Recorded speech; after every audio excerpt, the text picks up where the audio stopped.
Hello, and welcome to this course on hiring and outsourcing.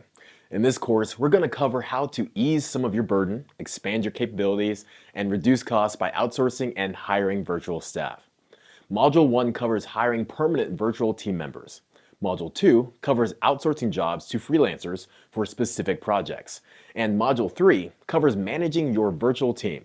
By the time this course is over, you'll know how to effectively and affordably hire remote team members or freelancers for your business. So without further ado, let's dive into the first module.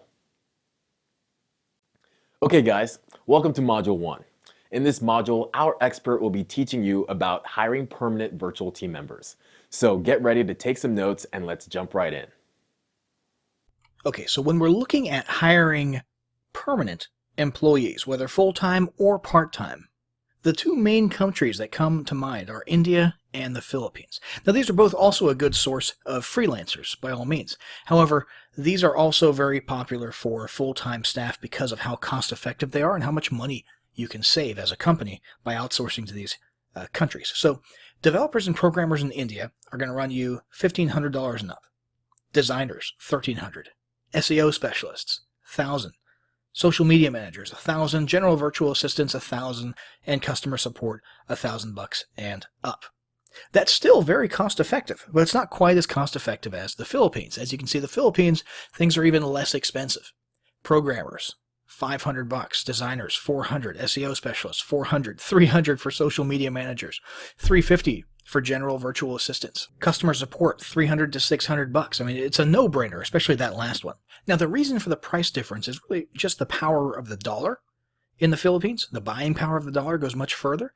So these, although they look incredibly small to us, are actually comfortable salaries in the Philippines, depending on age and where in the Philippines you live and that sort of thing, cost of living. However, generally speaking, the dollar goes much further in the Philippines, and also there's obviously a difference in demand, okay? India is very sought after by companies all over the world for outsourcing, okay? And obviously demand drives up price a bit too, whereas the Philippines is until recently, until just a few years ago, was sort of an unknown gem. And I say gem because in the Philippines, they actually speak better English than in India. In the Philippines, it's one of their official languages, and you can tell because they all sound 100% fluent. It's crazy. I personally didn't realize this before looking into the matter. In the Philippines, even the accent is barely noticeable. It sounds, if anything, some people confuse it with a Latino American accent sometimes, a first-generation Latino American maybe. Okay, there might be a little bit of a Southern Californian twang sometimes. It's been referred to as that as far as their accent is concerned. So the accent is very, very minimal. Grammar is just about perfect. Honestly, the most common grammar mistakes among Filipinos is more or less the same mistakes that you'll notice among young Americans, okay? And usually you only notice that in written content. So Philippines are an absolute gold mine for outsourcing, especially now that their workforce over the last 10 years or so are becoming much more technically skilled on all these different online types of tasks.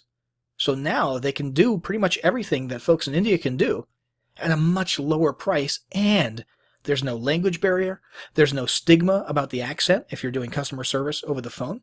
All right, obviously that's totally unjustified and not okay that there's a stigma about the Indian accent when customers call customer support. However, that stigma does exist. It's a well-known stigma, and it's a reality that you have to deal with as a business owner. In the Philippines, there is no such accent, and there's no stigma, therefore, associated with phone support. So cheaper, better English, and more or less the same skill sets. So that's why we're going to be focusing primarily on the Philippines in this video when we're looking at hiring permanent employees, okay?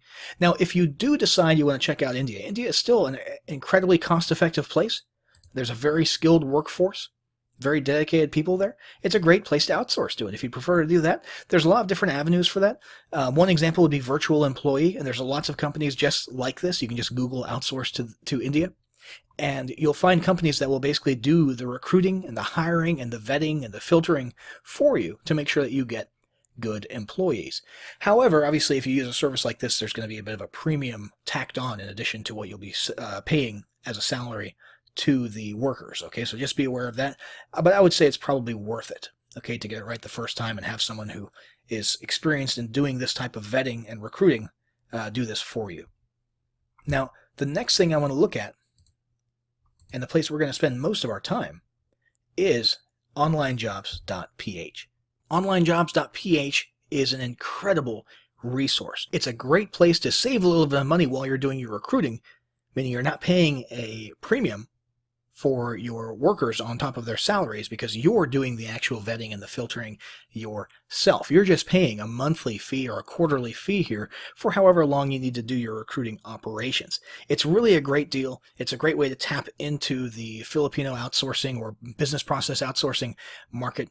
And there's a few different ways to use this site to find the perfect, permanent, long-term team member. As you can see, there are an absolute ton of job posts here. This is a very happening market, okay? And the people who are signed up here, the Filipino workers who are signed up looking for work here, are very active in checking here. We've got 7,000 job posts for writing, 22,000 job posts for English-related work, web development, finance and management, WordPress, PHP programming, customer service, very big one. Professional services, graphics and multimedia, very talented people in the Philippines in these areas. Sales and marketing, project management. You can even find people in leadership and management positions to take even more of the load off of your shoulders, which is essentially what you're doing when you're hiring full-time employees. Okay, let's just for grins, project management sounds like an interesting one. Let's do a search for PMP and see what comes up. So we've got PMP.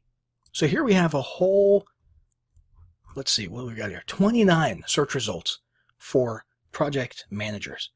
These are people who are able to fill actual management and leadership positions in your company. And we're looking at, on average here, it looks like around $1,000. I saw one up here for close to $2,000. I mean, that's pretty significant, guys. Okay, for someone who can actually take that level of weight off your shoulders, so you can actually count on to be a leader and a manager. Okay, over here, what do we got? I saw the word process executive, senior process executive. Someone who's actually handling things, doing the collaboration and the communication for you so that you don't have to. This is pretty significant that even this level of expertise exists on this website. However, most people don't come here looking for this type of thing. Most people come here for the more standard suite of skills. Let's do a search for content writer. Philippines are well-known for their English skills, so let's leverage that and have somebody from the Philippines actually writing our social media content, our blog content. Wouldn't that be great to get off your chest? Content is just a pain in the butt, isn't it? Let's see here. $291 to $388. That's the desired salary for an experienced writer here. Consider that for a moment. Paying someone just a few $100s a month and knowing that every week you're going to get, 3 or 4 blog posts published on your blog. Content published to social media. Maybe even having marketing emails written. It depends on their skill set. You've got to interview these people. But you've got to understand the value of that for just a few $100. How much weight does that take off of your shoulders? Freelance SEO writer. This guy knows how to write in a way that's optimized for search engine ranking. SEO-based articles. $485 to $582. I mean, that's a hell of a deal. Got another one down here. Just under $600 for content creator.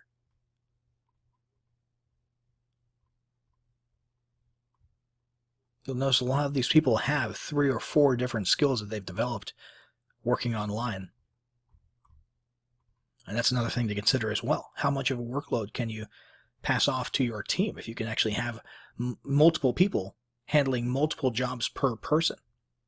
So this is a great way to search out people who are already qualified for the skills that you have. However, the most common way to approach recruiting on onlinejobs.ph is filling out an actual job posting. So I'm going to click this Post a Job button here. And we're going to pretend that we are looking for a software developer, okay?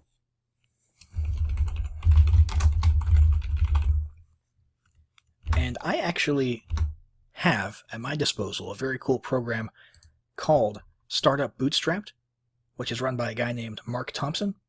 And they have all sorts of training and resources specifically on the recruiting process for software people. So if you're getting into software and you need people who can develop, who can design UIs, who can get into the back end and do all the magical things that they do in the back end, this would be a very cool resource to check out. And I'm actually going to be utilizing one of the done for you job postings right here, because personally, I'm not a specialist in back end software development or web development. So I don't really know how to write the perfect job posting, okay? So I'm going to leverage this asset here and just paste that here. Let's have a look here. So we're looking for a back-end web developer. Let me actually change the name accordingly. And the job description right here basically explains that we need someone who's able to do back-end stuff, okay, back-end development, but still be able to communicate and collaborate with the front-end people, which means the designers, the people making the UI, the people who make things look pretty on the front end, as well as with customers, okay? Let's see here. Basic understanding of front-end technologies is therefore necessary as well. It's important. What you're looking for: 5 years of experience, back-end development, want to transform big visual ideas into flawless functionality. So someone who can look at the desired idea, the desired outcome for the software and say, I know how to make that happen. I can actually design the functionality or develop the functionality on the back end. Okay, passionate about learning from your coworkers, improving your skills, communicating your choices to the internal. So, I mean, you're basically listing a lot of traits that you want people to have. Okay, you want people reading this application and saying, is that me? Okay, a geek about process, streamlining, sharpening how you approach. You're also setting these people up for success by telling them what your standards are. You're expecting people to be enthusiastic about these different types of traits and characteristics, okay, and these different behaviors. Essential job functions. Much of your work at Pay Kickstart, since we're getting that from, like I said, Mark Thompson, who runs Pay Kickstart. I'll just say X for now. Much of your work will be contributing to improve on the features and functionality of existing applications. Don't rule yourself out if you don't have all the skills and experience we mentioned. We look for passionate, driven people who care about improving their craft every day. That's important, okay? Now, that's optional. It's obviously going to depend on your needs. If you need somebody who's absolutely ready to go and knows everything, make that clear. However, if you're open to people who are not quite at that level, okay, but, for the sake of being cost effective or whatever, you're still willing to have them come on board and be trained by you or their fellow team members and get better, then by all means put that in here. You'll get more applications that way, right? And finally, we've got in bullet point format here a list of all the things that they need to be able to do. Design and implementation of data storage solutions, the optimization of the application for maximum speed, building reusable codes and libraries for future use. Once again, I'm not a programmer, so I don't understand what half of this stuff means. Same thing for desired qualifications. Basic understanding of front-end technologies and platforms, CSS preprocessors, Laravel framework. See, I can't even pronounce the words in here. But you need to know what you're looking for, and you need to communicate very clearly to the potential applicant what the things are that you're looking for. And of course, you're outsourcing to somebody on the other side of the world. So this job requires routine desk and computer work. No travel is required.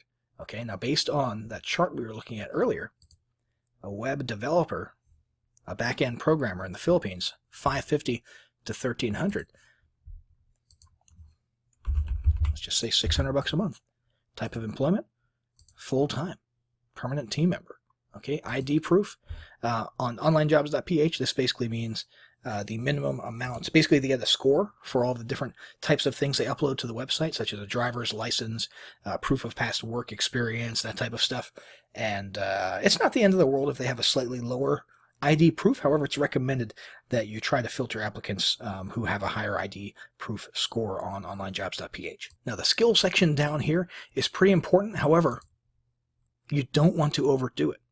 Okay, because you want to make sure that you're getting the people who have the skills that you need. You don't want to add a bunch of extra ones, because if you add, like, let's say, okay, writing and speaking English is very important.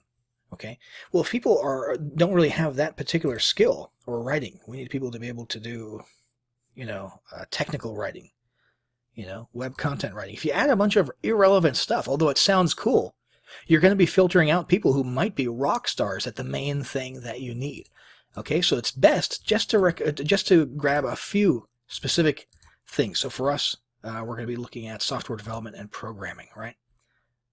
We could grab all of the relevant ones that we might need. I don't know what half of these things mean because I'm not a programmer. However, you want to basically focus on just the handful of things that you absolutely, definitely need. Oh yeah, so for ours, for example, I remember seeing PHP, JavaScript, Laravel. Those sound pretty familiar. WordPress development, you could click if you need somebody who knows WordPress. So anyway, the point is, just choose the handful of skills that are specifically, directly relevant and necessary for the job posting. Don't go crazy, otherwise you'll be filtering out a lot of people who might actually be absolute rock stars, okay? That's about it for hiring full-time permanent employees. Once again, lots of options out there. You don't have to go to the Philippines. If you do go to the Philippines, however, onlinejobs.ph is a fantastic place to do it, both for searching people by resume and posting jobs. And you can expect a whole lot of responses to an application on onlinejobs.ph. And of course, the next step would be inviting them to a Skype conversation, for example, or a chat conversation, where you actually interview the ones who you feel are qualified based on what you're looking for. Okay, and make sure you actually have a set of questions ready to interview these people on the spot and see which ones are going to progress to the next level. And eventually, you'll hopefully narrow down one person who you want to hire. And always keep a Rolodex. If you had a couple of rock stars and you just couldn't hire them, okay, let's say you've only got one position for one person, keep a Rolodex and contact them later if work opens up. That's always a good idea as well. But that sums up hiring full-time permanent employees. Hey folks, welcome to Module 2. In this module, our expert will be showing you how to outsource jobs to freelancers for specific projects. So get ready to take some notes and let's jump right in. All right, guys, so here we are on Upwork. Now we're going to be looking at Upwork and Fiverr.com for hiring project-based freelancers, meaning you have a job, you need that job done, you're going to pay someone for that project. Now it might be an upfront agreed on cost for the entire project, or you could pay per hour, okay, depending on exactly what the project is and obviously the desires and the needs of the individual who's completing the project for you. Some people will only work for an hourly wage as opposed to agreeing on a project-based payment. Now, Upwork is a great place to come to because it's a little bit higher end than Fiverr, or at least it's perceived that way. And you can certainly get a lot of great applicants from here. However, what comes with the territory? Price. You are going to be paying a little bit more when you go to Upwork versus Fiverr for specific projects.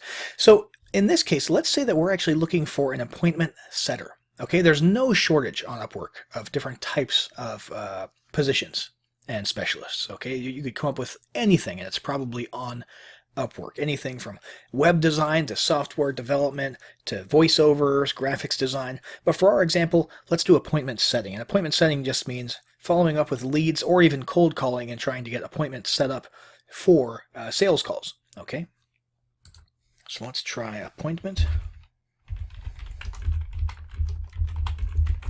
setting. And we've got several pages worth of results here, okay? A lot of people here are doing appointment setting, and as you can see, it's always in parallel with sales and telemarketing. A lot of people who are marketing themselves as appointment setters will also happen to have closing as a skill, meaning they can also do the actual sales calls for you. They can also do the closing calls for you. A lot of them will be cold callers. They can do cold calling. Some people will specifically say in their resume that I will not do cold calling. I work with warm leads only. Okay, so you'll need to make sure you find one that fits what you're looking for. Let's just click on Deborah here. Actually, she doesn't actually specifically say appointment setting. Oh yeah, she does right there. So let's click on hers. Let's have a look at her Upwork profile. So she's got an 80% job success rate. That's one of the things you want to look at here is how exactly your fellow job posters are rating the people here. So we've got relevant work, then we've got all work history, okay?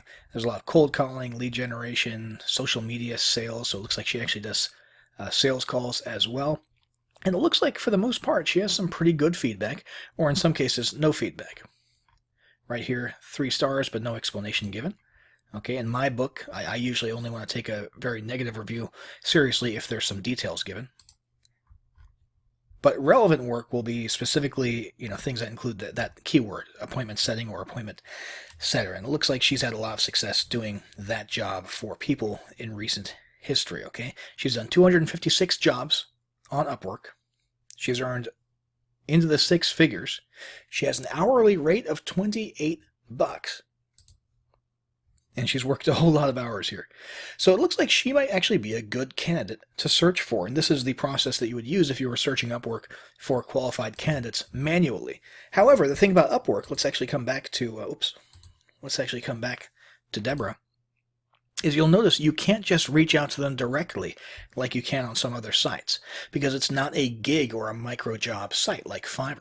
So you actually have to have a job posting listed on Upwork to invite them to. And in this case, we know that we don't, or the software knows that we don't. So it says post job to invite. That's the only way we can get in touch with Deborah. So we have to post a job. First, we could do that by clicking that button. But the standard way is just to come up here, jobs, and click post a job. Create new job.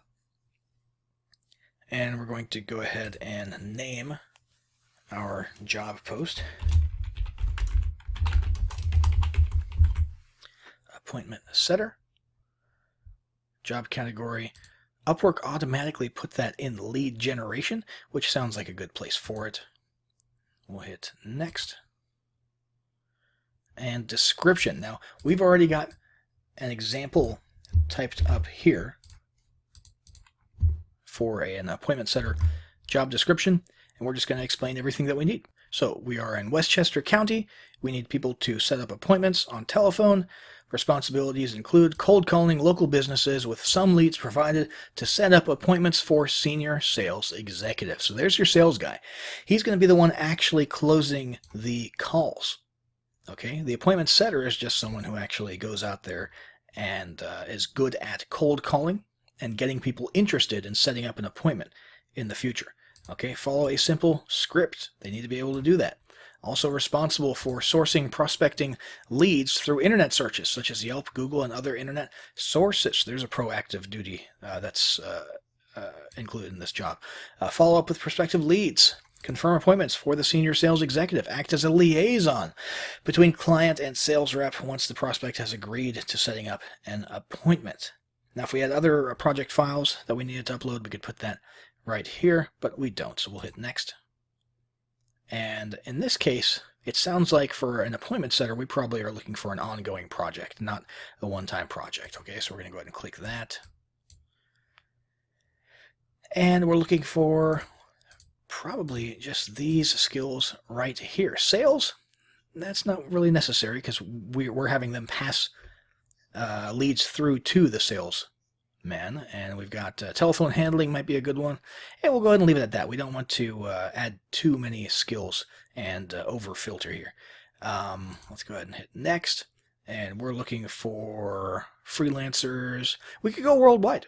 We could go find somebody in the Philippines, right, or the UK or Australia, someone who seems to have a pretty standard English accent, and we could have them calling in the United States if we wanted to provide the service, or the infrastructure for them making those international calls. Okay, for example, we could, if we were doing this via Skype, that would be an option. But for our purposes, let's do US only. And states and time zones, let's just say Central Time. Next. Who can see your job? Only Upwork freelancers, anyone. Let's go ahead and increase the reach to anyone. If we wanted to, and we only wanted to reach out to people like Deborah, who we were just now looking at, and manually invite people, we could do invite only. Putting anyone on here or only Upwork freelancers means everybody on Upwork will see the job posting, and if it applies to them, you're going to get a ton of applications to sift through, okay? Which may be good, may be bad. Okay, how many freelancers do you need for this job? We're looking for just one, and we have an option here of selecting past freelancers that we've worked with to specifically invite right from the get-go. We do not have any, but we will theoretically go back to that results page for people who have appointment setter as a skill on Upwork and go and start manually inviting people who we're interested in to come and apply to our job. We could add special qualifications here, such as independent or agency, if we want just one person, who's working for themselves from home, for example, or if we want an agency, so somebody who's actually running an office with a few people who are doing multiple projects or multiple jobs. Hours billed on Upwork. Let's say we only want people who have worked 500 hours or more, okay, to filter quality a little bit. Job success, let's say 80% and up. English level, self-assigned, let's say native or bilingual is important. And group, leave to no preference. Let's hit next. Pay by the hour or pay for a one-time project. Now let's say we're just running a campaign here, okay, and we're just hiring someone for a one-time project. We could click that. Do you have a specific budget? Let's say we are willing to spend $2,500. And in this case, we would probably be setting some type of a quota, right? So let's say we're just opening a new B2B service in a certain city, and we just want to get, 20 appointments set. All right, we're not looking to actually hire someone on as an employee, as a permanent team member. We just want them to do this one project for us. So we're going to put a fixed price, $2,500, and we want to go for intermediate experience to make sure that the job gets done the first time around. And there you go. There is our project-based freelancer job posting. We could post this, and suddenly a ton of people on Upwork would see it and come check us out. So that's the Upwork side of things. Again, Upwork is seen as a little bit higher level. It's a little bit more expensive, but generally speaking, you're seen as getting higher quality workers and work done. Now, the other end of the spectrum could be Fiverr. Okay, Fiverr.com, you're paying for, Fiverr started out as literally just a $5 micro job website. Okay, obviously now very few people buy things for just $5 on Fiverr. Okay, but it's still dirt cheap. It's gig based. So just go accomplish one thing and you're done. Okay, there's no hourly rates, although you could theoretically arrange something like that and do that manually. Okay, and we're going to say we just need a website built. Okay, so we're here on Fiverr. We're searching. We can sort by recommended or newest arrivals or best selling. Newest arrivals is a good way to try and get somebody who's willing to work on the cheap because they're trying to build up their portfolio. They're trying to get more reviews. As you can see, these people don't exactly have a lot of stars there, and that usually means they're willing to do work for cheaper. Obviously, be careful with that because that could mean that you're going to get low quality work done. Obviously, there's more assurance of quality if you use recommended or best selling. So let's come over to best selling for website builders and content management systems. And we've got a lot of different options here to look at. And remember the dollar number that you're seeing here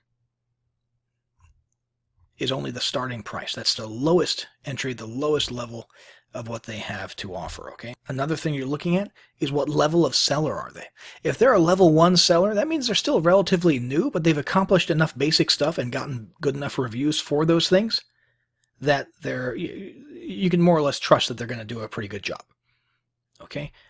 From their perspective, level 1 means they have some restrictions and cool things that they cannot do as far as how to charge money and how to customize their gig listing and that sort of thing. But from our perspective, level 1 just means they've been around for a little while, not super long, but they've got some experience under their belt and they have met a certain minimum level of customer satisfaction, which is good.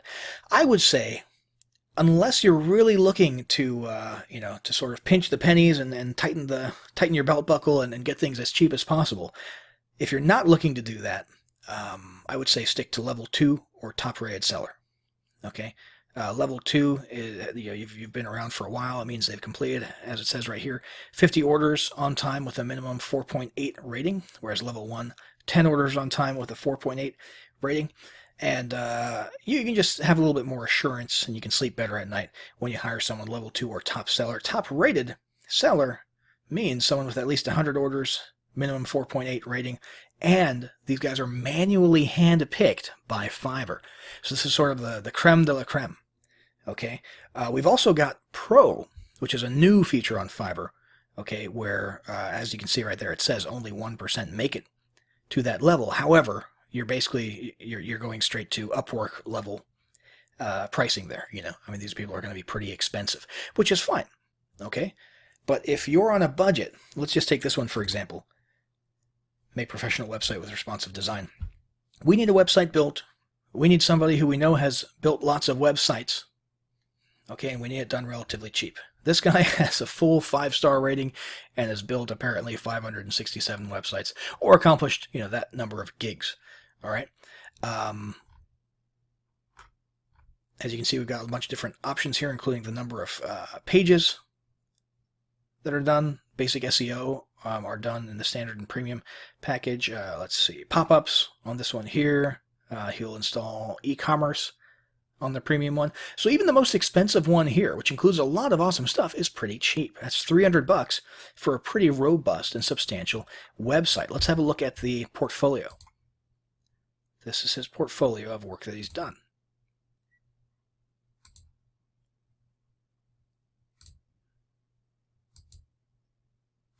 Okay, so these look like pretty solid websites. He's got a solid portfolio of good-looking websites, and you can get the max package with all the goodness in it for $300, for $295 right there. Now, the way that this works is you're literally hiring people directly. You're not posting a job here. Although you can post sort of a job/inquiry/request and have multiple people respond to it. There is an option for that. Generally speaking, the way Fiverr works is you reach out, and it's just like a marketplace, just like Amazon. You're looking at products and looking at the ratings for those products on Amazon. Here, you're looking at gigs and individual workers, okay, vendors, and you're looking at their ratings, okay, for past work, and you're choosing them, okay, not the other way around. You're not posting like you would on Upwork and then having other people come and apply to work with you. All right, so that's how Fiverr.com works, and it's a great way to save some money, get some work done. And obviously the other thing that we talked about was Upwork, where you actually post a job with all the specifics, and then you're going to be sifting through applications to pick the best qualified person. And again, Upwork is perceived as being a little bit higher end, higher quality. So by now we've talked about full-time permanent team members, and then we just talked about freelance project-based freelancers. So now it's time to move on to talk about how to actually manage those people, manage tasks, manage projects, collaborate with them, and make sure work is getting done well once you've got them on your team working for you, either as freelancers or permanent team members. All right, welcome to Module 3. In this module, our expert will teach you about managing your virtual team. So get ready to take some notes, and let's jump right in. All right, so once you've got your freelancers or your permanent team members on board and ready for work, you're going to need to manage them. Keep in mind you're working with human beings who are just like you, just like me. They procrastinate, they need help, they need a little nudge every now and then. So working with people and managing them and staying on top of them is absolutely critical. And you need to make sure you're doing that the best way possible to get the best bang for your buck. Otherwise, there's no reason to be outsourcing to people. You might as well just do it all yourself and keep all that weight on your shoulders, right? So if you're going to do it right. Now, there's a lot of different options out there for managing teams, managing tasks, managing workflows, right? And just getting work done. Asana is very popular. Productive was very popular, right? There's a ton of great ones out there. However, the most simple and easy to use one that we have encountered is Trello. Trello is fantastic, and that's what we're going to go over here. Now, there's a lot of different task management softwares out there. Like I said, the principles will remain more or less the same. Okay, the only thing really super unique about Trello is the layout. The layout is so user-friendly and collaboration-friendly. Trello works with boards. This is an example board here. And then it's broken down into lists, right? We have lists here. And then it's broken down into cards, which are the actual task cards. Within those cards, you can drill even deeper for different collaboration and details and descriptions and stuff. But this is a great way. Now, you don't need to arrange it, but what we recommend is aligning things or arranging things in a left to right, beginning to end manner. and then have your team move those cards to where they need to be accordingly. So at the very start, we have the to-do list, the tasks that need to get done. Then we've got working on it now. So when the assigned person is able to work on that, they place it in here, and we know that that's being worked on. Need assistance. This is where you drag and drop a card if there's a task that you can't finish and you need someone else to help you out with it. And then you would go into the card itself and add some comments, which we'll look at shortly. Awaiting approval. Okay, if you've got things, workflows, processes that include a final QC, that require a final thumbs up before you go ahead with them, right here in this list. And then finally, done, where you keep a log of all the tasks that have been finished. Now, the great thing about Trello is it's all real time. So your team, all the way on the other side of the world, in the Philippines, let's say, or you got some folks in India, you got some folks in Germany, as they move these things around, okay? Let's say Bob discussed or is discussing pricing with Randy. Okay, Bob's tracking down that task. So Bob comes over here and he drops it in the working on it now task, or the working on it now list. Okay, and once he's done, he's going to drop it right here. And you'll see that happen the very second that he does it on the other side of the planet. It'll actually be happening right here from your dashboard. So you can just keep tabs on what your team is doing and whether or not they're doing what they need to be doing, whether they need help, assistance, QCs, that sort of thing. And you have a hugely beneficial big picture overview of what's happening in your company. So this is a great way to do project management. As I said, you can also drill down into the cards and look for more details and comments. So let's say, for example, the person who is handling building linking funnel pages in JVZoo. They run into an issue, so they put it into the need assistance list. Come over here and it says need clarification on which listing is upsell 1 versus upsell 2. Okay, because we gave them a description based on an earlier discussion. However, they need more clarification. Does that kind of make sense? Then there's assigning. You can actually, while you're typing out these cards, assign them to a specific person. This one is obviously assigned to a specific person. Some of these other ones are just up for grabs.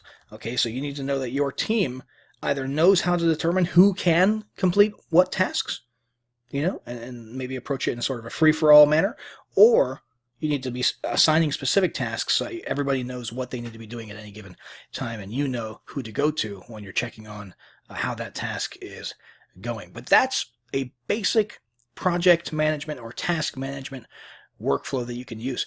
Now, the great thing about Trello is it's all modular. You don't have to use this chronological left to right thing. You can have one board with all your different departments, okay? So you've got the front end designers for web pages. Then you've got the back end web developers, and you put certain tasks into the web developer one, and you put certain tasks into the designer one, right? You've got another one for copywriters, and you put a task into the copywriting one. And then they know, based on their workflow, that once they're done typing, they move that card into the web design one. And they say, hey, the copywriting is done. It's in this document. Please take it and incorporate it into the design of the sales page, right? So you could set it up that way if you wanted to. You can set it up however you want, and that's what makes Trello so great. Now, there is one thing that I want to say about collaboration and managing your team before we end this video, and that is, at all costs, avoid using email. Email is the worst thing in the world for collaborating with people. If you need to actually be talking back and forth textually with your team, it's highly recommended that you use Slack. Slack is fantastic. Slack is basically a giant chat room with a ton of different channels, okay?